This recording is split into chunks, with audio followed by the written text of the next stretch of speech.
본 방송에서 제공하는 투자 정보는 투자 판단에 대한 조언입니다.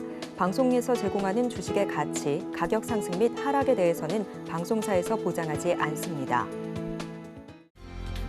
실시간 정보 브리핑입니다. 첫 번째 소식입니다. 미국 달러화가 글로벌 시장에서 다시 강세 흐름을 이어가면서 원달러 환율이 1,170원대 근접했습니다. 원달러 환율 상승은 강달러의 영향이 크다는 분석이고 미국 경기가 3분기에도 3%대의 경제 성장률을 이어나갈 것이라는 기대에 미국과 주요국 간 금리 인하 기대가 엇갈리자 달러화는 강세를 띠고 있다는 분석입니다. 두 번째 소식입니다. 국내은행의 8월 말 대출 연체율이 5년 9개월 만에 최고 수준을 기록했습니다. 18일 금융감독원에 따르면 8월 말 기준 국내은행의 원화 대출 연체율은 0.53%로 전월 대비 0.06%포인트 상승했으며 2018년 11월 이후 69개월 만에 최고치를 달성했습니다. 세 번째 소식입니다. 넷플릭스의 3분기 가입자 수가 507만 명 늘어서 시장의 전망치를 웃도는 2억 8,272만 명을 기록했습니다. 주당 순이익 역시 월가의 전망치를 웃돌며 완연한 회복세를 보였으며 3분기 주요 히트작으로는 한국 영화인 무도실무관과 예능인 흑백 요리사가 거론되기도 했습니다. 마지막 소식입니다.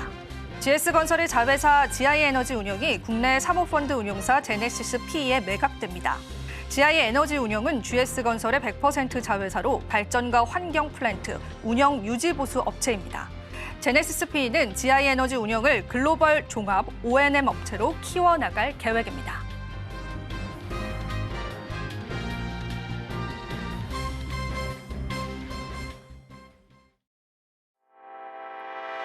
시청자 여러분 안녕하세요. 오늘 장 내일 장 1부에서 인사드립니다. 오늘도 함께하게 될 이지영 앵커입니다. 자, 우리 시장 답답한 양상들을 보여오고 있습니다. 이런 시장에서 어떤 투자 아이디어를 찾을 수 있을까 많은 고민을 해봤습니다. 외국인들의 시선으로 좀 눈을 돌려볼까요? 외국인들은 조용하게 통신주와 금융주들을 사들였습니다. 그리고 통신주와 금융주들은 신고가 랠리를 가고 있습니다. 그러니까 시장에서는 조용한 강자도 있다라고 보여지는데요. 그렇다면 이런 아이디어를 가져가야 할지 아니면 우리는 또 다른 전략들을 가져가야 할지 고민이 깊어지는 것 같습니다. 자, 오늘 시장에서 여러분들이 투자 아이디어로 가져갈 만한 다양한 전략들을 저희가 준비했습니다. 끝까지 저희와 함께 하시면서 오늘의 투자 아이디어들도 얻어보시면 좋을 것 같습니다. 자, 그렇다면 지금 현재 시장 상황 바로 한번 살펴보시면서요. 시장의 흐름들 저와 체크하고 가시겠습니다. 코스피 코스닥 역시나 약세를 나타내주고 있습니다. 상승 출발하기도 했었는데요. 현재 코스피 지수는 0.74%, 코스닥 지수는 1.9%의 하락세를 나타내주고 있습니다. 일중 흐름 바로 한번 체크해 보겠습니다. 코스피 지수 같은 경우에는 상승 출발하긴 했었는데요. 바로 하락 반전하는 모습이 보여줬습니다. 아무래도 반도체 투톱에 관한 약세 영향으로 풀이되고 있고요. 다른 종목군들도 일제히 하락하면서 현재 시장에서는 0.69%의 하락세 나타내주고 있습니다. 코스닥 시장 일중 흐름도 바로 한번 살펴보겠습니다. 코스닥 지수 같은 경우에도 장 후반 들어서 이러한 낙폭들을 더욱더 확대시키고 있는 시점인데요. 시장에 관해서 또 우리가 상승이 나와주는 섹터도 있었지만 그러한 섹터군들의 힘도 다소 약해지는 모습까지도 확인이 되고 있습니다. 수급도 살펴보겠습니다. 오늘 수급 상황들 역시나 예상하셨던 것처럼 외국인들 여전히 덜어내고 있습니다. 무려 4천억 원 넘게 이 시장에서 매도 물량을 보여주고 있고요. 다만 기관이 소폭의 매수세로 좀 전환이 됐고요. 개인 같은 경우에는 3,500억 원 넘게 현재 사들이는 모습도 확인이 되고 있습니다. 코스닥 시장 넘어가 보겠습니다.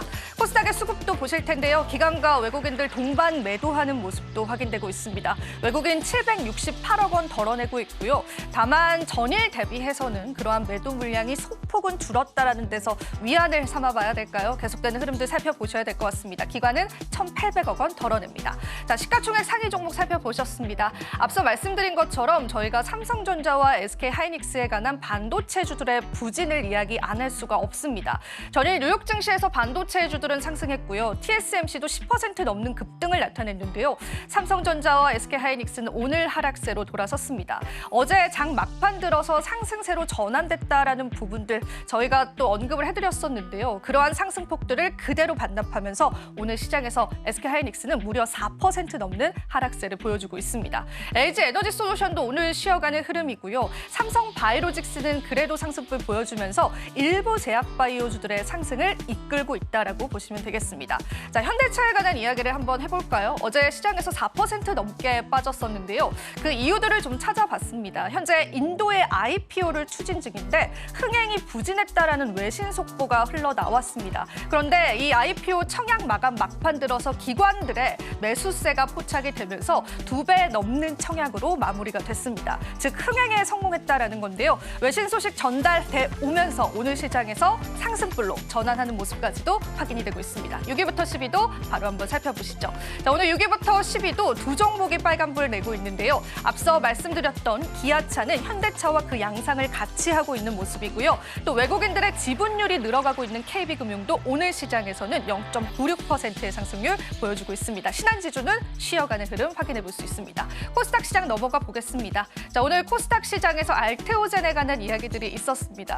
미국에 있는 같은 피하 주사 제형 업체와 시가총액을 달리하고 있다. 즉 시가총액이 올라가고 있으면서 이 기업의 가치에 대해서 거론이 됐었는데요. 그런데 장 중반 들어서 알테오젠도 다시 한번 빨간불에서 또 파란불로 전환이 되면서 현재는 0.26% 하락하고 있습니다. 에코프로 형제들 오늘도 쉬어가는 흐름이고요. HLB와 리가켄바이오도 여전히 하락세 나타내주고 있습니다. 6위부터 10위도 살펴보겠습니다. 오늘 코스닥 시가총액 상위 종목군들은 10위까지 전부 다 파란불을 보여주고 있습니다. 여기 보이시는 것처럼 클래시스도 현재 하락을 하고 있고요. 어제 강세를 나타냈었던 휴젤 같은 경우에도 오늘 시장에서는 쉬어가는 흐름까지도 확인이 되고 있습니다. 민호공업은 하락세 더욱더 두드러지고 있습니다. 7% 넘는 하락세 나타내주고 있습니다. 이 목록에는 없지만요. 반도체 장비주들은 신저가 랠리를 이어가고 있습니다. 자, 우리가 이 시장에 관한 투자 아이디어들 어떻게 찾아봐야 할지 저희와 함께 하시면 될 것 같습니다. 또 저희 방송에서 제공해드리는 정보는요. 투자 판단에 대한 조언일 뿐입니다. 가치 판단과 상승 하락 보장하고 있지는 않다는 점 다시 한번 유의 부탁드리고요. 서울경제TV와 서울경제신문은 당사 브랜드입니다. 당사를 사칭한 피해 사례 늘고 있기 때문에 여러분들 이 부분 유의해 주시면 감사하겠습니다. 또한 저희 유튜브 통해서 시청하실 수가 있습니다. 많은 참여와 소통도 부탁드리도록 하겠습니다. 자, 오늘도 저희가 촘촘하게 짜놨던 전략들 여러분들과 함께 하겠습니다. 본격적으로 달려볼까요? 오늘장 내일장 일부 본격적으로 출발합니다.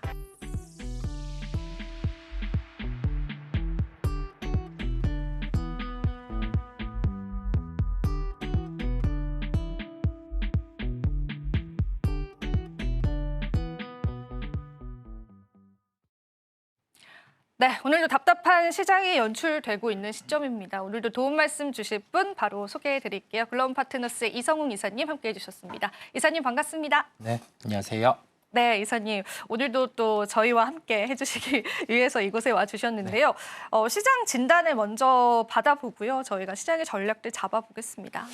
미국장이랑은 다르게 우리나라 시장 같은 경우가 약한 모습이에요. 약한 모습 속에서 신흥국 쪽, 다른 나라 쪽의 흐름을 보면 우리나라랑 괴리가 좀 벌어져 있습니다. 이럴 때는 고민이 돼요. 과연 어떤 문제일까? 외국인은 계속 시장을 좀 팔고 있고 특히 오늘 같은 경우는 거래소를 한 4천억 정도 매도를 하고 있습니다. 그러면서 프로그램 매도가 같이 우리 늘 봐왔던 것처럼 연결해서 나오고 있잖아요. 이 프로그램 매도 같은 경우가 SK하이닉스, 그다음에 오늘 수정된 리포트가 나오기는 했지만 약간은 부정적인 요소가 있었던 한미반도체, 덜 빠지고 있지만 삼성전자 같은 경우도 좀 프로그램 매도가 나오고 있는 상황입니다. 이럴 때는 보통 시장 대비해서 상대적으로 약하고 프로그램 매도가 나오는 쪽 같은 경우는 오늘은 좀 매수에 대한 부분을 지양할 필요가 있다는 말씀을 드리고요. 다만 미국 시장 안에서 우리 가격 지표를 살펴보잖아요. 가격 지표 같은 경우를 봤을 때 국채 흐름, 원자재, 환율 이런 흐름들을 봤을 때는 아직 그 위험 자산에 대해서 회피 현상은 나타나고 있지 않아요. 그렇다 보니 미국 시장 같은 경우는 오늘 크게 걱정은 안 하지만 우리나라 시장이 상대적으로 약하다는 면에서 굳이 좀 무리는 할 필요는 없는 시장임을 말씀을 드립니다. 네. 굳이 무리할 필요는 없는 시장이다라고 좀 보수적으로 봐주셨는데요. 저희가 뭐 시장은 쉬더라도 시장을 바라보기는 해야 되잖아요. 그래서 이사님의 시각들이 더욱더 필요한 것 같습니다. 일단은 오늘 떴던 속보부터 좀 먼저 말씀을 드려볼게요. 중국의 3분기 성장률이 4.6%가 나왔는데요. 애초에 중국 정부가 목표로 했었던 5%에는 못 미치는 그러한 수치인데 지금 이 부분에 관해서는 내용들이 조금 다양한 것 같습니다. 못 미쳤지만 괜찮다 혹은 안 좋다 이렇게까지 부양책을 쏟아 부었는데도 못 미친다라는 그런 부정적인 시각까지 있는데 어떻게 보시나요, 이사님? 지금 나오는 데이터는 경기 부양에 단행을 하고 나서 실제 뭐 제조업 지표가 올라왔다거나 그 데이터는 포함되지 않았어요. 네. 맞아요. 그렇다 보니까 되려 뭐 부정적인 데이터가 나왔을 때는 추가적인 경기 부양의 가능성을 이론적으로는 열어놓을 수 있습니다. 그런데 우리가 고민해야 될 거는 과연 지금 중국의 재정으로 추가적인 경기 부양책을 쓸 수 있느냐 여부거든요. 그게 좀 불가능한 상황이다 보니까 경기 부양책을 단행하고 나서 연속적인 면이 떨어진다라고 할 수 있어요. 그래서 우리가 중국 쪽을 바라볼 때 지금 확인해야 되는 데이터 같은 경우는 지금 경기 부양을 단행한 다음 월의 데이터겠죠. 뭐 제조업 지표라든지 이런 데이터가 돌아준다라고 하면은 그때는 뭐 중국 시장 관련해서 반응을 할 수 있을 텐데 지금은 좀 변동성이 커질 수 있다 보니까 또 무리하지 말자라는 얘기를 드리는데요. 중국 쪽 같은 경우도 우리 뭐 시장에 한번 떴었다 보니까 관심이 많으실 텐데 약간은 지금은 좀 기다리는 상황임을 말씀드립니다. 네, 중국 지수가 사실 보니까 약세로 좀 돌아섰습니다. 그래서 부양책에 관한 효과들이 이제는 좀 소강되지 않았나 이런 이야기도 좀 나오고 있고요. 오늘 이사님 팬분들이 저희 방송 굉장히 많이 시청해주고 계시거든요. 저희가 이런 시간은 없었지만 한번 팬분들에게 그래도 인사 한번 해주시면 어떨까요? 네, 안 그래도 제가 약간 욕심도 포함됐다 보니까 화력 지원을 화력 지원을 제가 하나라도 더 보탬되도록 언제나 진심으로 방송하고 소통하도록 하겠습니다. 감사합니다. 얼굴이 너무 빨개지셨어요. 저희 지수도 좀 빨개졌으면 좋겠는데 아쉽습니다. 자, 그러면은 이제 저희가 오늘 시장에 관해서 이사님의 한 줄 편은 이제 미국 시장과는 달리하는 국내장이다라고 이야기를 해주셨는데 일단 반도체주가 다른 양상을 보여주고 있습니다. 참 이게 어제 장 마감 보셨나요? 갑자기 하이닉스가 또 3% 넘게 급등하기도 했는데 그 상승풀들이 그대로 오늘 또 반납이 되면서 지수가 굉장히 약해요. 어떻게 보세요? 이 부분에 관해서? 그 시세의 연속성은 안고 어제는 살만했어요. 왜냐하면 TSMC 실적이 우리 그 마진율을 보면 57% 정도가 나왔고 컨퍼런스 콜에서 얘기를 한 건 뭐 전력에 관련된 부분의 개런티 이게 필요한 게 왜였냐라고 하면은 만약에 이게 전력 문제가 지속된다라고 하면 비용이 늘어나면서 총 마진율이 줄어들 수가 있어요. 그러면 시세의 연속성이 떨어질 수 있을 텐데 이걸 얘기한 게 대만 정부에서 개런티를 해줬다라고 했어요. 그러면 비용 부분은 해소가 되는 것이고 그다음에 수요에 대한 부분 뭐 여기에서 좀 다른 쪽으로 다 원활화 할 수 있냐라는 점에서는 노라는 얘기를 했어요. 그만큼 뭐 캐파 같은 경우에 대해서 대응이 가능하다라는 점에 즉 결론은 뭐냐면 TSMC의 실적은 지속성이 있습니다. 다만 뭐 엔비디아, TSMC 외의 나머지들 뭐 우리나라 업체들이 주력으로 하는 HBM 같은 경우는 뭐 당장 이제 뭐 장비의 발주라든지 그런 게 나오는 부분이 없다 보니까 주가 같은 경우는 오늘 또 밀리는 현상이 나타나고요. 여기 더해져서 좀 리포트 같은 경우가 한미 반도체 쪽에 나왔는데 여기에서 비교를 한 게 해외 기업, 뭐 베시, 디스코 이런 기업과 비교를 하면서 한 35%의 할증을 주는 밸류에이션을 했어요. 그 부분을 빼보면은 뭐 한미 반도체 같은 경우는 한 12만 원 정도가 상단으로 나오다 보니 시장 참여자들은 뭐 약간 목표가를 꺾은 리포트를 놓고 매도를 하는 그런 심리적인 면까지 더해지는 것 같아요. 그렇다 보니까 우리가 바라볼 거는 리포트에 대해서 목표가 조정은 크게 중요하지 않아요. 이게 말단의 내용 같은 경우 이게 약간 좀 거품이 더해졌는지 아니면은 이 거품이 없다라고 하면은 팩트가 어느 건지 그런 체크를 해볼 필요가 있거든요. 그렇다 보니까 뭐 리포트 내용 중에서 비교군의 기업보다 뭐 할증을 줬다라는 거는 조금은 부담 요인이 있지 않냐라는 말씀을 드립니다. 네, 반도체주에 관해서는 또 저희가 항상 좀 이야기를 나누게 되는 것 같은데 투자자 입장에서는 이런 의문점이 생기더라고요. TSMC의 이러한 실적 발표가 잘 나온 것이 삼성전자에게 호재일 것이냐 악재일 것이냐 그런 시각으로 보셨을 때는 어떻게 혹시 생각을 하세요, 이사님? TSMC는 파운드리 업체입니다. 근데 삼성전자도 파운드리를 하기는 한데 우리가 격차가 커요. 이 격차가 크다라는 점은 우리가 수치로 볼 수 있는 게 뭐 시설 투자에 대한 뭐 투여죠. 그게 한 5분의 1 정도가 되다 보니까 이게 지속이 됐었고 그다음에 수율의 차이도 크다 보니 시장 일각에서는 그 생각까지 했었죠. 그 생각이 뭐냐면 엔비디아 같은 경우가 뭐 우리 파운드리 쪽에 다원화도 가능하다라고 했는데 시장의 추측은 삼성전자 같은 경우가 낙수 효과가 있지 않을까라고 했는데 그게 불가능한 구조다 보니까요. 그래서 뭐 TSMC 같은 경우에 주가가 강했다라고 해서 삼성전자에게 수혜가 된다라고 하기보다 좀 별개로 지금은 보는 게 깔끔하다라는 말씀을 드리고 TSMC는 그 자체로 유리한 상황이고요. 엔비디아는 그 자체로 유리한 상황이다 보니까 좀 오늘은 우리나라 반도체주도 강했으면 했는데 약간은 약한 모습을 볼 수가 있습니다. 네, 이러한 강세 지속성이 좀 없다라는 게 지금 반도체 주들의 하나의 또 저희가 가슴 아픈 부분인 것 같은데요. 저는 또 장비주 관련해서도 네. 말씀을 드려보고 싶은 게 사실 지금 방금 뜬 속보이기는 한데요. 이 H사가 퀄테스트에 통과하지 않았다라는 게 사실로 지금 밝혀지면서 한미 반도체에 관한 반사 이익에 관해서 지금 탄력을 주고 있는 상황이에요. 그래서 한미 반도체 실적이 좋게 나왔는데도 주가가 그 탄력을 받지 못했잖아요. 어제 보면은 물론 약간 받기는 했었지만 그리고 한미 반도체를 비롯한 이런 장비주들에 관해서는 이사님의 의견은 어떠실까요? 우리가 주식 시장의 종목을 볼 때는 어찌 보면 실적에 대한 지속성을 크게 먼저 보고요. 그다음에 주변 환경에서 이 앞단의 고객사라고 하죠. 한미 반도체 장비를 쓰는 그다음에 그 H사의 장비를 테스트하는 이 메인 고객사 같은 경우가 어떤 의중을 갖고 있는지 그게 중요합니다. 그런데 본딩 장비를 원벤더만 쓰다가 지금은 다원화를 원하고 있는 거죠. 그렇다 보니까 테스트를 해보고 어느 정도 성능이 있는지를 보고 있는 겁니다. 그래서 뭐 한 개 업체 같은 경우는 뭐 계속 공식화되고 있는 게 언론에서는 뭐 드랍이 됐다라고 하는데 회사의 공식 입장에서는 그렇지 않다라고 했어요. 근데 그거는 나와봐야 아는 거고요.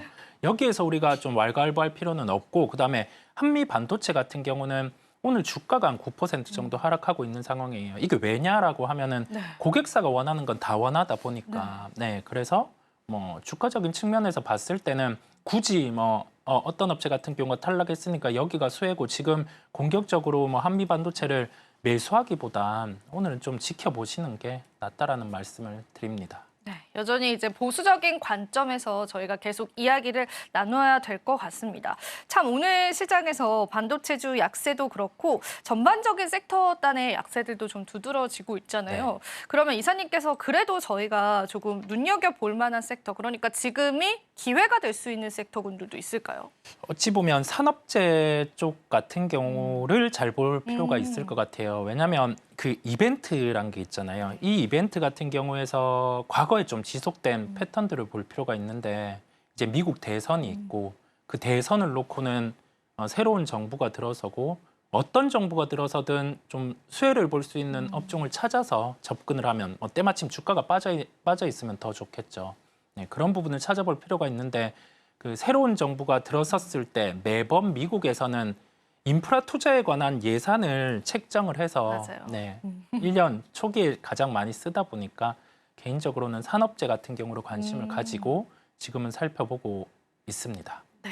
그러면은 저희가 대선을 앞두고 이제 대선 이후에까지도 이 산업재에 관한 전략들이 유효하다라고 보시는 거고 그 이후에 또 주가 탄력을 받을 수 있다라고 보기 때문에 오히려 지금 시점이 기회다라고 보시는 거죠, 이사님은? 네, 더 타이트하게 시점을 잡아 본다라고 하면 지금 미국 그다음에 뭐 중국 일부에서는 아직 그 인프라와 관련된 굴삭기의 재고가 높은 수준입니다. 그러면 당연히 가깝게 시장 안에서 3분기 실적은 안 좋을 수 있어요.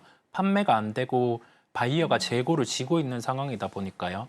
그래서 3분기 실적이 나왔을 때는 해당 종목들 같은 경우 최근에 뭐 재건 이슈라든지 그런 부분으로 주가가 올라오기는 했어요. 실적 발표하면 주가 한번 빠질 수가 있겠죠. 그 기회를 활용해서 좀 접근을 하면 그래도 이제 뭐 새로운 정부 들어섰을 때 인프라 투자와 관련된 부분에 그 자금 집행이 초기에 되니까 이 재고 같은 경우는 좀 줄어들 수 있고 다음 분기엔 실적 좋아질 수 있고 그렇게 연결을 해보시면 되겠습니다. 네, 그럼 산업재 안에서도 저희가 이제 굴삭기 쪽을 지켜보면 될까요? 다른 섹터는 혹시 더 있으실까요? 보통은 그 미국의 예산을 대입했을 때는 굴삭기 쪽을 살펴보는 거고요. 그 외에 만약에 지금 그 재건 프로젝트에 우호적인 정부가 미국에서 들어선다라고 하면 그때는 아마 인프라주의 주도주의 시장이 올 수가 있어요. 그걸 감안하고 가는 거죠. 그랬을 때는 뭐 굴삭기 같은 경우도 있겠지만은 재건과 관련된 인프라 관련주로 확산해서 볼 수가 있어요. 다만 아직 정해지지가 않았죠. 가능성만 있는 거다 보니까 이러한 뭐 어떤 이벤트가 발생했을 때 대응을 뭐 어떻게 하겠다라고 큰 그림을 그려서 지금 볼 시기임을 말씀드립니다. 네, 저희가 이제 또 반도체주에 관한 약세들을 또 접어두고 집중을 해야 할 섹터 쪽에서는 산업재 관련해서 말씀을 해주셨는데 우크라이나 재건 관련해서 말씀을 해주셨잖아요. 네. 안 그래도 이제 간밤에 우크라이나 대통령이 전쟁을 빨리 끝내겠다 이런 발언들을 하면서 약간의 주가 탄력을 받나 그렇게 저도 지켜보긴 했었는데요. 우크라이나 재건 관련주는 그래도 약간 테마성으로 엮이는 부분들이 있지 않을까 싶어서 그럴 땐 또 전략을 달리해야 되지 않을까요? 네, 지금은 뭐 테마로 반응하는 종목들이 몇몇 있어요. 뭐 SG라든지 뭐 SY 스틸텍 이런 작은 종목들이 그렇게 반응을 하는데 실제 재건이 진행되게 되었을 때는 각 국가에서 예산을 좀 각출하죠. 뭐 미국 얼마, 뭐 우리나라 맞아요. 얼마 이렇게 네. 각출을 해서 뭐 거기에 대해서 뭐 우리나라 기업 어느 정도 배분, 뭐 미국 기업 어느 정도 배분 이렇게 돼서 진행을 하는 거다 보니까 그때는 좀 상황이 달라질 수 있어요. 작은 종목보다는 대형주 쪽 같은 경우가 부각될 수 있다 보니까 우리가 그 가능성이 현실화됐을 때는 주가로 이렇게 연결돼서 강한 반등이 나타나다 보니까 그 그림을 그리고 준비하고 있는 거죠. 이게 나타났을 때는 어떤 거 사야 된다 하면 그거 사면 되는 거고 딴 게 나타났을 때는 이거 안 하면 되는 거고 네, 그렇게 보시면 되겠습니다. 네, 저희가 또 재건 관련해서도 좀 지켜봤고요. 대선 이후에 실제로 인프라 투자에 관한 그러한 가능성들 제기가 되면서 조금 더 긴 호흡으로 지켜볼 수 있는 섹터다라고 보시면 되겠습니다. 자, 오늘 또 반도체에 관한 이야기들도 같이 해주셨는데요. 저희가 또 시장에서 어떤 전략들을 가져가봐야 되는지 오늘 계속돼서 저희 열심히 한번 나눠보도록 하겠습니다. 자, 그럼 지금 저희가 또 준비한 시간이 있습니다. 섹터에 관한 이야기들과 함께 또 오늘 시장의 이슈에 관해서 저희가 면밀하게 좀 풀어봤거든요. 은혜로운 섹터를 보면서 여러분들 함께 이야기 나눠보면 될 것 같습니다. 자, 은혜로운 섹터 잠시 뒤에 이어집니다.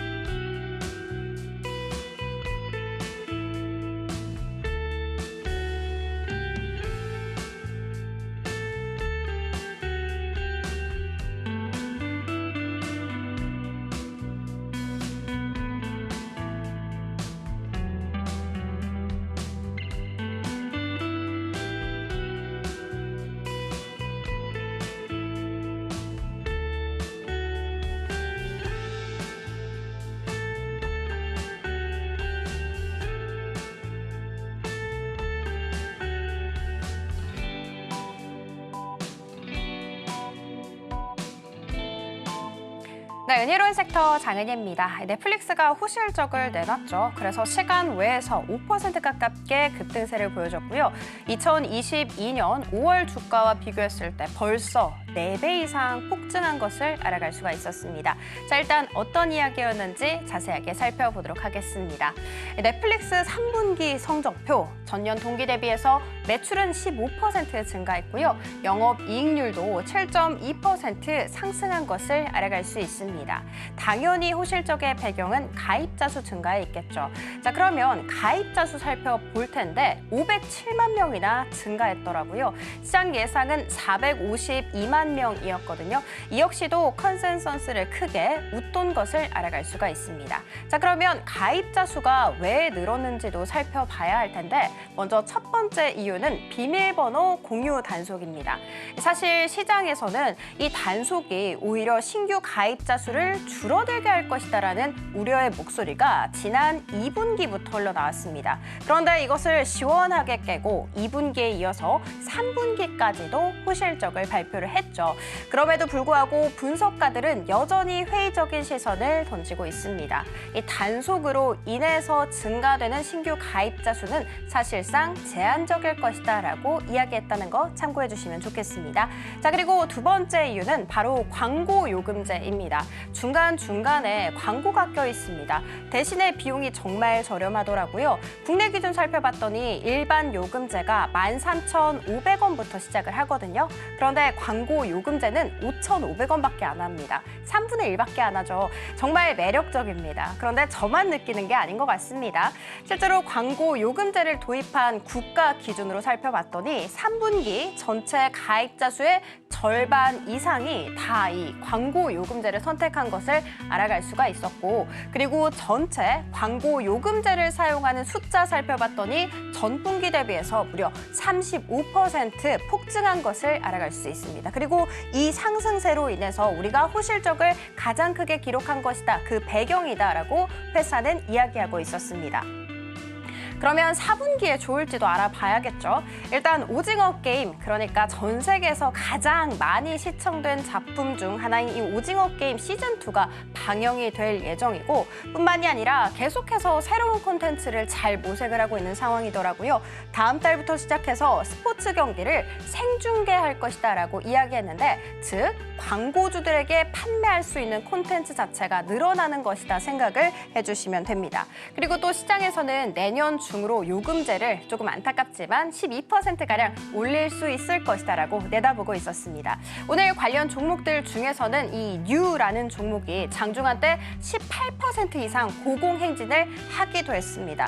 왜냐 살펴봤더니 투자 배급한 영화 히든 스페이스가 내달에 개봉을 하기 때문인데, 안타깝게도 이 상승분을 전부 다 토해내고요. 하락 전환하기도 했다라는 거 말씀드리도록 하겠습니다. 자, 그리고 두 번째 이야기 들어가 보도록 하겠습니다. 오늘 코스닥 시장에 입성을 알린 종목이 2개나 되더라고요. 그중 하나는 바로 인스피언입니다. 이 종목 같은 경우에는 공모가가 12,000원으로 확정이 됐습니다. 그리고 일반 투자자 대상으로 경쟁률도 굉장히 좋았습니다. 1,528대 1을 기록하면서 흥행에 성공을 한 바가 있었죠. 이 기업을 알아가려면 먼저 SAP가 뭔지부터 알아가야 합니다. SAP라는 기업은 산업용 소프트웨어 글로벌 1위 기업이고요. 독일 시가총액 1위 기업이기도 합니다. 그리고 이 기업의 구축 파트너가 바로 이 인스피언인 것이죠. 그래서 이 SAP 도입을 원하는 국내 기업들에게 컨설팅도 해주고요. 시스템 구축도 해주고 추후에는 유지보수 서비스까지 주는 것이 바로 이 인스피언입니다. 공모가가 12,000원인데 오늘 장중한 때 21,000원대까지 큰 폭으로 올라서기도 했다라는 거 말씀드리도록 하겠습니다. 자, 그리고 두 번째는 YJ-링크라는 기업입니다. 이 기업은 SMT 공정장비 전문 기업으로서 테슬라라든지 스페이스X라든지 이런 글로벌 큰 기업들에게 제품 공급을 하는 이력이 있더라고요. 그리고 매출이 90% 이상 해외에서 나오는 수출 전문 기업이다 생각을 해주시면 됩니다. 오늘 이 기업도 상승세 굉장히 좋습니다. 동일하게 공모가 12,000원이었는데 장중한 때 22,000원 웃선에서 거래가 되기도 했습니다. 반면에 이번 주 수요일에 상장을 알렸던 셀비온 같은 경우에는 수요일, 목요일 모두 다 급등세를 보이기는 했습니다만 오늘 장중한 때 하락 전환하기도 했다라는 거 알려드리도록 할게요. 자, 그리고 국내 테마 탑3 들어가 보도록 하겠습니다. 이렇게 시장이 지지부진할 때는 역시나 단기 테마가 최고인 것 같습니다. 감염병 관련 종목들이 오늘 또 큰 폭으로 오름세 보여주고 있는데요. 아프리카에서 올해 엠폭스로 사망한 사람들이 1,000명 이상을 기록했다라는 이야기 밝혀졌습니다. 뿐만이 아니라 세계보건기구에서 팬데믹 위험이 커지고 있다라고 최근에 경고를 한 바가 있었죠. 그래서 오늘 관련 종목들 상승세 이어가고 있고요. 그리고 두 번째는 화장품입니다. 오늘 식약처에서 올 3분기까지 화장품 수출 수출액이 10조 1천억 원에 달했다라고 이야기를 했습니다. 사실 이 수치는 역대 최대보다 8.8% 증가한 수치고요. 그리고 이 추세가 계속해서 이어지게 된다면 올해 연간 화장품 수출액이 사상 최대를 달성할 것은 불보듯 뻔해 보입니다. 이 같은 이야기 속에 오늘 일부 관련 종목들 상승세 그리고 있습니다. 그리고 오늘 또 이름을 잡고 있는 비만 치료제입니다. 위고비 품귀 현상은 지속되고 있고요. 뿐만이 아니라 고지혈증 치료제가 신부전에도 좋다라는 이야기 퍼지게 되면서 연이틀 강세 보여주고 있습니다. 은혜로운 섹터 장은이었습니다.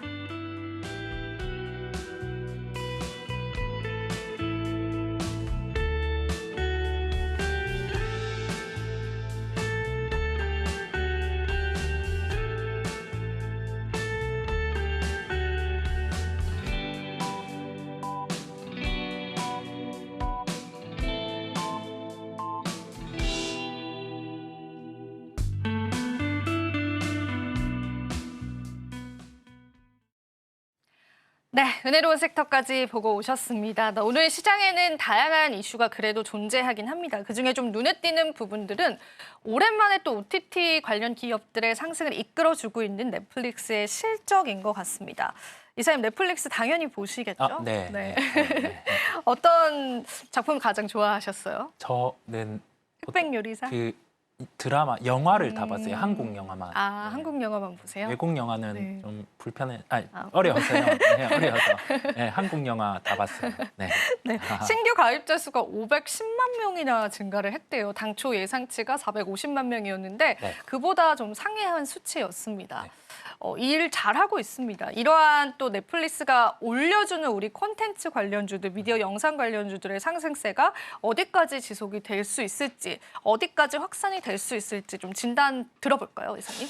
약간 TSMC랑 비슷하다라고 생각하시면 될 것 같아요. 네. 그 TSMC 사례랑 비슷한 거죠. 넷플릭스 같은 경우가 지금 실적이 예전에 잘 나오다가 실적이 잘 안 좋아진 시기 같은 경우가 계속 뭐 중복해서 이 아이디를 사용한 부분들이 있었고, 그 다음에 실제 컨텐츠의 집행이 대부분이었다 보니까 여기에 대해서 비용 통제를 했어요. 뭐 텐트폴 이런 식으로 해서 큰 작품들 같은 경우를 내놓다가 만들어 보니까 가성비 있는 쪽이 대박이 나는 쪽이 많았어요. 오히려. 네, 오징어 그렇죠. 뭐 그거라든지. 그러니까 블록버스터보다는 네. 그런 것들이 그죠. 네. 그래서 지금 넷플릭스의 전략은 미디어 쪽으로 많은 비용을 집행하지 않습니다. 아, 그래요? 그걸 많이 줄인 상황이다 보니까 여기에서 뭐 우리나라 컨텐츠라든지 미디어주들을 연결해서 보기보단 그냥 단순히 넷플릭스만 보면 될 것 같고요. 그다음에 이 통제 요인으로 인해서 실적이 나온 거는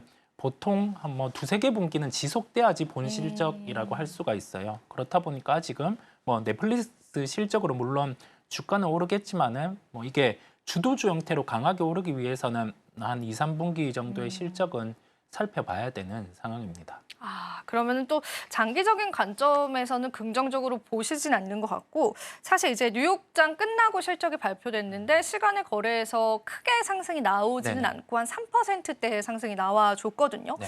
그런데 이제 우리 컨텐츠주들이 그래도 오랜만에 이게 상승이 나와줘서 저는 반가운 마음이 들었는데, 네. 그럼 이제 국내에 있는 영상 컨텐츠 관련주들은 어느 정도의 모멘텀이 있어야지 그 랠리들을 좀 이어갈 수 있을까요, 이사님? 지금 보면 뭐 CJENM이라든지 스튜디오 드래곤 같은 종목들이 예전보다 달라진 게 작품을 하나 만드는데 비용이 더 올라갔잖아요. 출연료 같은 경우도 아, 출연료 이야기 네, 많더라고요. 많이 네. 비싸졌고, 그런데 광고 같은 경우는 또 분산이 되었다 보니까 예전보다 마진이 떨어져요. 그런데 그 1년에 만들 수 있는 작품은 한정돼 있습니다. 네. 작가분들께서 쓸 수 있는 게 딱 정해져 있다 보니까 좀 한계가 있는 상황이라 실적이 좀 뚜렷하지 않아요. 그래서 지금 여기에서 미디어나 컨텐츠주들을 볼 때 필요한 거는 우리나라 시장보다 더 큰 시장이 열린다라고 하면은 좋아지는 거거든요. 그래서 뭐 뚜렷하진 않지만 중국 시장이 만약에 열려서 우리나라 작품 같은 경우가 나간다라고 하면은 그때는 다시금 뭐 미디어 컨텐츠주가 부각이 될 수는 있고, 그다음에 계절성으로 봤을 때 연말 같은 경우가 좀 뭐 컨텐츠주들을 보는 시기기는 한데 실적은 안 좋다 보니까 굳이 연결해서 보기보다 뭐 시장에서 다른 쪽을 찾는 게 낫다라는 말씀을 드립니다. 콘텐츠주에 관해서는 여전히 좀 보수적인 의견들 가져가시는 것 같습니다. 같은 맥락은 아니지만요. 네. 조금만 확장시켜서 엔터주에 관해서는 혹시 이사님 어떻게 보고 계세요? 네, 엔터는 좋게 보고요. 아, 좋게 보십니까? 네. 좋게 보는 상황이 우리 그냥 가수들이 라인업들이 음원 발표하고 뭐 단순히, 컴백을 한다 그런 콘서트만 이슈들. 하고 뭐 그렇게 하면 일반적이겠죠. 시장에서 바라보는 그저 그런 엔터인데 뭐 어떤 기업 같은 경우는 신사업을 하는 거죠. 플랫폼 활용해서 이제 구독 모델 같은 경우로 뭐 이익을 수취하는 경우도 있고, 그다음에 주 라인업 같은 경우가 뭐 군대를 가거나 잠시 외부를 갔다가 컴백하는 경우에는 본 실적이 회복이 되는 거거든요. 그런데 주가는 만약에 빠져 있어요. 그걸 반영하지 못하고 그러면 이런 종목들은 살 수가 있는 거거든요. 네, 그래서 공통적으로 엔터가 다 좋아진다라고 하기보다 딱 특징이 있는 쪽들, 뭐 음원, 콘서트 중에서도 돔 투어를 돌 수 있는 그런 뭐 인지도가 있는 그런 가수들을 많이 보유하고 있는 기업을 찾아서 보시는 게 낫습니다. 네, 오히려 이제 컨텐츠 OTT 관련주에 관해서는 보수적이지만 엔터주에 관련해서는 긍정적인 그런 생각들 비춰주셨습니다. 하지만 역시나 기업 선별은 좀 하셔야 되기 때문에 이쪽에 관심 있으시다면 여러분들 그래도 조금의 공부는 좀 필요하지 않을까 싶습니다. 자, 오늘 그리고 시장에서 또 핫한 섹터다라고 한다면 제약바이오주들이 부각을 나타내고 있는데요. 엠폭스 관련해서 사망자가 1,100명이 넘어갔다라는 그러한 이야기들이 또 속보로 들려오기도 했었어요. 이쪽도 괜찮지만 비만 치료제 관련해서도 여전히 탄력이 좀 나와주고 있기 때문에 제약바이오주들 어떻게 봐야 될까요? 좀 참신한 아이디어 없을까요, 이사님? 우리가 새로운 재료가 있을 때 테마주는 반영을 하기는 한데 그까지는 좀 안 보는 게 낫고요. 아예 새로운 거라 하면 그런데 엠폭스는 생각해 보면 우리나라는 좀 잘 먼 이야기니까 그죠? 유교 네. 민족 뭐 그런 게 있다 보니까 네. 차이가 위생과 또 관련된 거다 보니까 그래서 테마는 움직이지만 패스하는 걸로 하고요. 패스할게요. 네. 우리는 큰 틀에서 지금 시장에서 트렌드가 바뀐 쪽이죠.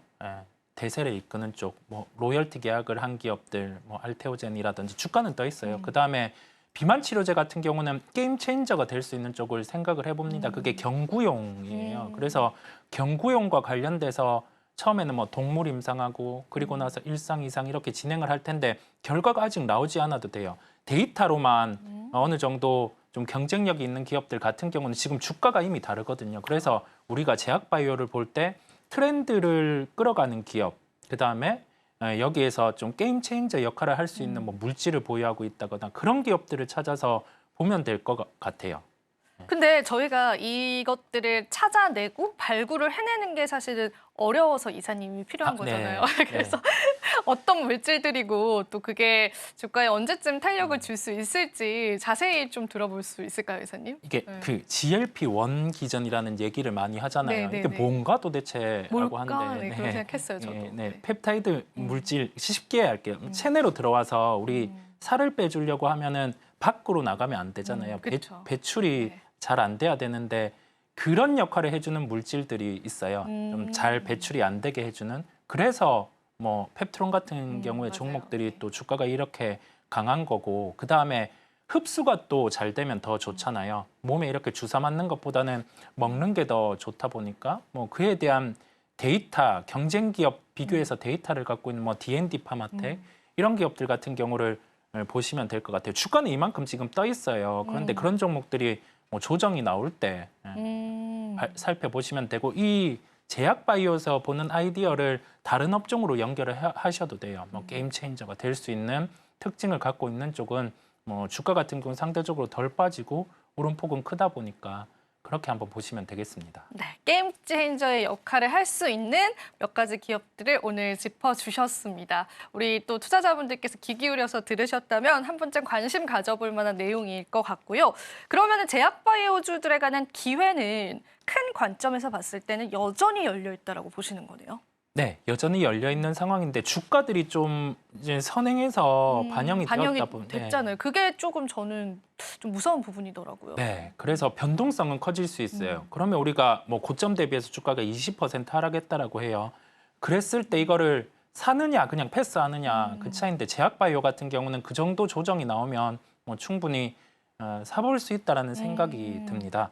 네, 알겠습니다. 계속되는 기회가 있지만 주가의 변동성은 있을 수 있습니다. 왜냐하면 시세 탄력이 나와 있는 그러한 종목군들 상당히 많거든요. 그래서 그럴 때는 여러분들이 좀 눌려 있을 때의 전략들 잡아보는 것들이 좀 좋지 않을까 그런 의견을 주셨고요. 저는 한 번 또 진단을 해보고 싶은 부분들이 이제 비만 치료 관련해서도 뭐 품절 대란이다 이런 이야기 저희가 어제부터 계속 해오긴 했었는데 네. 이사님의 의견에서는 혹시 어떠세요? 이쪽은 이제는 보내주자 이런 의견이세요?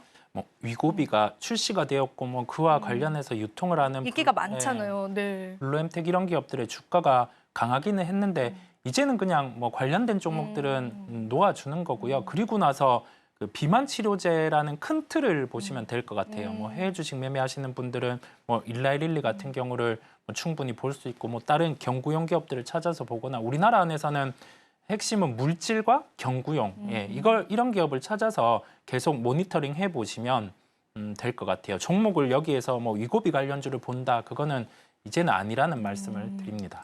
네.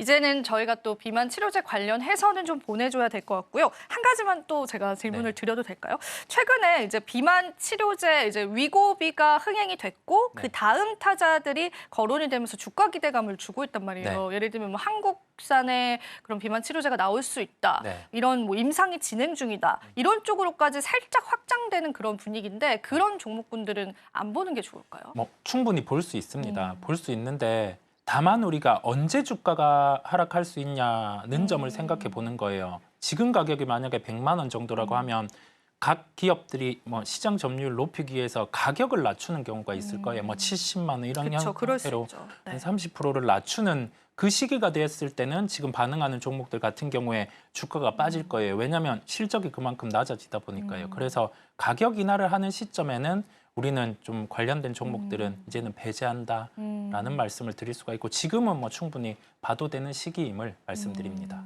조금 더 확장된 섹터에서의 이제 국내 비만 치료제 그리고 임상을 진행 중인 몇몇 기업들이 있거든요. 이쪽에서는 단기적인 관점에서 여러분들이 보는 전략들을 가져가시면 좋을 것 같습니다. 자, 그럼 이제 이사님의 이야기로 좀 돌아가서요. 오늘 투자의 아이디어들 이사님께 한번 받아보겠습니다. 앞서서 관심 섹터에 관해서는 산업재라고 언급을 해주시긴 했는데 혹시 추가적으로 더 우리 시청자분들에게 해주실 말씀 있으실까요, 이사님? 산업재의 사이클은 단기가 아닙니다. 그다음에 미국 데이터 센터 같은 경우가 친환경이라고 해서 원래는 신재생 에너지 비중을 기본으로 가지고 가고 다른 에너지원 같은 경우를 화석연료라든지 그런 걸 쓰는 상황이었는데 방향을 정한 게 원전 쪽입니다. 아, 맞아요. 어제도 이슈가 됐었죠. 네, 그런 원전 쪽이다 보니까 우리가 산업재의 사이클과 지금의 원전 같은 경우에 수주가 연속될 수 있느냐를 생각을 해보면 그 보조금이죠. IRA 보조금을 받기 위해서는 올해 그다음에 내년까지는 소형모듈 원전의 수주를 내야 돼요. 왜냐하면 이걸 만드는데 한 6년에서 7년 정도가 걸리다 보니까 지금 데이터 센터 기업들이 소형모듈 원전 수주를 가지고 오는 거고요. 아직 나오지 않은 데이터 센터 기업들 같은 경우도 소형모듈 원전의 수주를 낼 것으로 보입니다. 네, 그렇다 보니까 이게 수주 나와서 주가가 단발성으로 오르고 끝난다라는 게 아니라 그 산업재 사이클은 길다라는 점과 그 대세에는 원전이 있다라는 걸 연결해서 종목들을 보시면 되고 그리고 나서 이제 대선 같은 경우가 딱 결정돼서 후보 결정되면 그와 연결해서 이제 에너지 정책이라든지 그런 부분도 나올 거예요. 지금 신재생 관련주들이 빠져 있죠. 풍력이라든지 해리슨이 이제 지지율 떨어지면서 빠지더라고요. 네, 빠져 있는데 그 반대 후보 트럼프 후보가 당선되면 그때가 되려 어찌 보면 매수 시점이라고 볼 수가 있어요. 아, 그렇게 또 시각을 가져가시나요? 왜 저희가 통상적으로 알고 있는 거는 트럼프 이제 후보 같은 경우에는 그러니까 원조 에너지 쪽에 좀 정책을 펼칠 거고 이제 해리스는 신재생 쪽이다라고 이렇게 알고 있는데 오히려 트럼프가 당선되든 해리슨이 당선이 되든 친환경 쪽은 계속 좋게 보시는 거예요? 네, 지금 주가 빠져 있기도 하고 우리 상식적으로 생각해 보면 제가 상식이 아니에요. 상식적으로 쉽게 생각해 보면 원래는 데이터 센터는 있었어요. 근데 전력 소모가 그렇게 안 컸어요. 맞아요. 그래서 화석연료 같은 경우로 하더라도 전력에 가만히 된 거죠. 그런데 AI를 접목한 데이터 센터 같은 경우는 전력 소모가 엄청나게 는 거죠. 뭐 일본, 한국가만큼 그게 늘었다 보니까 일반적인 화석 연료로 감당이 안 돼요. 그러면 맞아요. 다른 게 필요하잖아요. 필요하죠. 다른 걸 갖고 오는 게 뭐 원전을 택할 수도 있고 원전에 대해서 좀 거부감이 있는 국가는 풍력을 택할 수도 있고 태양광도 택할 수도 있다 보니까 그게 지금은 필요하다 보니까 이제 시장은 불확실성 싫어하다 보니 뭐 풍력도 안 사고 하는데 이게 실적이 안 나온 것도 아니잖아요. 그래서 그렇네요. 예, 네. 어떤 후보가 당선되었을 때는 감당이 안 되는 거죠. 그쪽으로 감당이 안 되다 보니까 뭐 원전이라든지 신재생 쪽도 뭐 충분히 가능한 거죠. 그러니까 이게 대선에 관한 색깔보다는 시장과 산업의 패러다임에 더 집중을 해보는 거네요, 저희가. 네, 그래서 누가 당선이 되든 이 전력 소비에 관한 것들은 해결이 돼야 될 문제이기 때문에 그쪽에는 좀 집중을 해보자라고 그렇게 이해를 하는 게 맞을까요, 네, 이사님? 네. 네, 그렇습니다. 자, 그럼 이사님께서 오늘 어떤 종목군들 가지고 오셨는지 마지막으로 좀 들어보도록 하겠습니다. 네. 지금 당장 매수할 건 아니지만 아까 말씀드린 아닙니다. 것처럼 뭐 굴삭기라든지 인프라 관련주 같은 경우는 실적에 대한 변화가 미국 대선이 결정되고 인프라에 대한 집행이 그 연도 중에 초반에 가장 많이 되다 보니까 그때를 기점으로 실적이 달라질 수 있어요. 그러면 뭐 내년 1분기 실적이 확실히 좋아질 수 있는 거겠죠. 그렇다 보니까 뭐 HD 현대건설기계라는 종목을 말씀드리려고 하고 뭐 최근에 재건 이슈가 부각되다 보니 주가는 대형주 같은 경우도 같이 올라왔는데요. 그러면 한 3분기 실적 나왔을 때 이쪽 기업들은 실적이 안 좋을 거예요. 그때 만약에 시장에서 좀 실망을 해서 매도한다라고 하면 그 부분을 활용해서 충분히 매수할 수 있음을 열어두고 우리가 큰 그림을 그려놓자고요. 그리고 나서 종목에 대해서 이벤트 발생했을 때 그때 살 수 있는 그런 종목임을 말씀드립니다. 네, 지금 주가 흐름을 보니까요, 이사님. 그래도 계속 우상향의 기조를 그려오는 것 같긴 한데 네. 지금의 자리가 부담스럽지는 않을까. 그 투자의 입장에서는 조금 들기는 하거든요. 네. 이사님의 시각에서 보실 때는 어떠세요? 네, 그래서 급할 필요가 없고요. 아, 좀 기다려보자. 네, 말씀드린 것처럼 요 3분기 실적 나왔을 때 어차피 실적 안 좋으니까. 안 좋을 거니까. 네, 안 좋으니까 그거 보고 그냥 또 실망해서 매도하면 우린 동참해서 매도할 게 아니라 그 부분을 활용해서 이제 조금 더 낮은 가격에 우리 포트에 갖고 올 수 있는 거죠. 그럼 호흡 자체를 단기로 보기보다는 조금 더 중장기적으로 보고 가져가야겠네요. 네, 그게 이제 3분기 실적 나왔을 때 매수를 했다라고 그때 하면 떨어지게 되면은 저희가 네, 또 그때는 좀 긴 호흡으로 왜냐하면 내년 1분기 이제 그때까지. 재고 줄어드니까 좋아질 거고 그리고 나서 뭐 어떤 후보가 돼서 재건이 이렇게 진행된다라고 하면 그때는 이제 본 게임이죠. 예, 본 게임이다 보니까 3분기 실적을 활용해서 매수하고 좀 들고 가보는 전략으로. 예. 네, 알겠습니다. 또 좋은 이야기 해주셨는데요. 저희가 마지막으로 그러면은 이제 이 기업을 제외하고는 또 추가적으로 볼 수 있는 기업도 있을까요? 이번에는 조금 더 빠른 호흡을 줄 수 있는 그런 기업도 있을까요? 우리가 딱 핵심을 찾자라는 말씀을 드렸잖아요. 네. 러시아 우크라이나 재건이 진행된다라고 하면 그때는 뭐 HD 현대 인프라코어라는 기업을 보시는 게 나은 게 과거에 그 굴삭기 우크라이나에 판매되는 굴삭기 시장 점유율 상위권이었어요. 그렇다 보니까 뭐 제품 같은 경우를 쓸 때 기존에 썼던 제품을 많이 쓰다 보니까요. 뭐 재건이 진행될 때는 뭐 HD 현대 인프라코어를 보면 선택이 되는 거고. 되는 거죠, 그렇죠? 네, 그렇게 해서 좀 뭐 선별적으로 해서 같이 보시면 될 것 같습니다. 네, HD 현대 똑같네요. 네, 아, HD 현대. 내자까지는 똑같습니다. HD 현대 인프라코어도 저희가 같은 호흡으로 바라보면 좋다라는 말씀 해주셨습니다. 자, 오늘 또 저희가 관심 섹터 같이 들어봤는데 또 우리 이사님께 마지막 또 인사 들으면서 한번 물러가 보도록 할게요. 네, 뭐 금요일마다 제가 나오니까 많은 와주신 분들 분들, 봐주고 계세요. 너무 감사드리고 하나라도 더 보탬되기 위해서 최선을 다하겠습니다. 네, 감사합니다. 너무너무 도움이 됩니다. 자, 그럼 저희 이사님 보내드리도록 하겠습니다. 오늘도 도움 말씀 감사드립니다.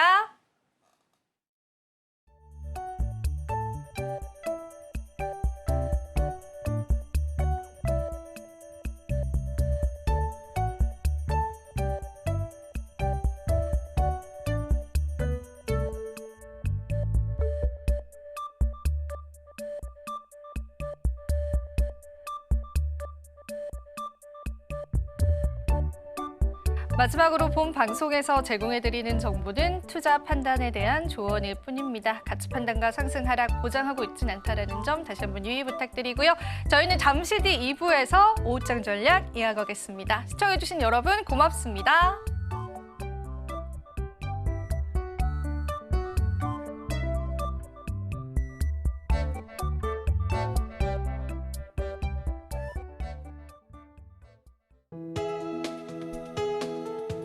본 방송에서 제공하는 투자 정보는 투자 판단에 대한 조언입니다. 방송에서 제공하는 주식의 가치, 가격 상승 및 하락에 대해서는 방송사에서 보장하지 않습니다.